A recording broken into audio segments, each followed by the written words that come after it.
In a quiet town where time itself seemed to hold its breath, a young man named Elias was known by all as a true mechanical genius. But inside his workshop, the air was heavy with silence. He wasn't waiting for inspiration. He was a prisoner of his own impossible and perfect expectations. Every gear he touched felt like a potential failure, a tiny mistake waiting to happen. The weight of being flawless had finally paralyzed his gifted hands. He sat for hours, trapped in a cycle of doubt. To Elias, an imperfect creation was worse than no creation at all, so he did absolutely nothing.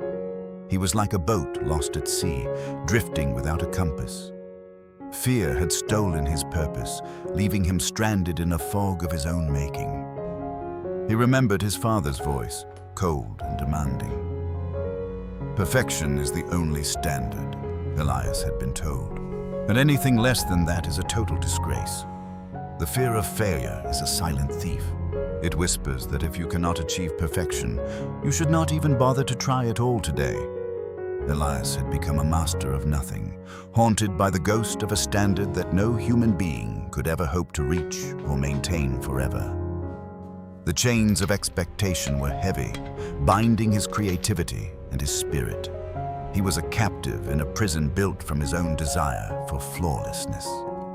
In seeking to avoid any mistake, he had made the biggest mistake of all. He had stopped living, stopped creating, and stopped believing in himself. Then, one misty afternoon, an old master entered the shop. He didn't ask for a new watch, but instead placed 3 broken items on the table. The first was a clock scorched by fire. "A broken clock is not a failure," the old man said gently.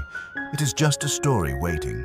And the second clock had a frame so bent it looked like it was weeping. To a perfectionist, these were merely trash, fit for the scrap heap. The third was silent, missing its vital hour hand.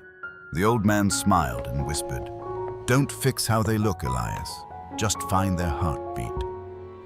He gave Elias 3 challenges: the scorch, the bent, and the silent.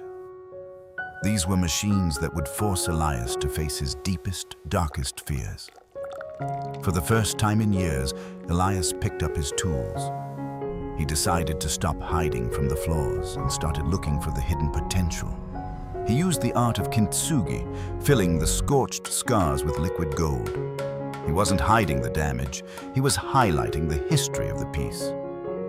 The clock became more beautiful than it had ever been when it was new. The gold showed that it had survived the fire and emerged stronger.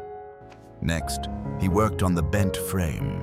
He didn't try to make it perfectly straight, but instead smoothed the metal into a graceful, unique new curve. For the silent clock, and he carved an hour hand from a simple, sturdy twig. It was unconventional, but it gave the machine a soul and life. He learned that a scar filled with gold is more precious than a surface that has never been broken. Movement is always better than stagnant stillness. The workshop was no longer silent. The gears began to hum, creating a rhythm that was uneven but full of vibrant and beautiful mechanical life. Elias stopped asking, "Is it perfect?" and finally started asking, "Does it breathe?" He found his identity not in perfection, but in the creative process. To break your own shackles, you must practice imperfection in the real world. Start small by talking to a stranger, even if your voice shakes. The goal isn't to be a perfect communicator, it is simply to connect. Every small act of courage builds the foundation for your future self-confidence. Try presenting your ideas to a small group of friends before you face the big board of directors. Confidence is not the absence of fear. Confidence is the practice of moving forward despite that fear.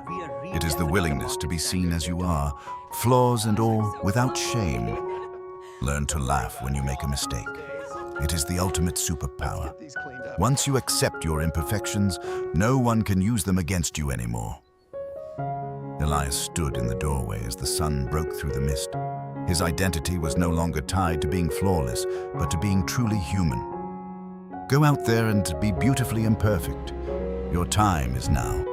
This has been a story for your soul, brought to you by Gentle Soul Whispers.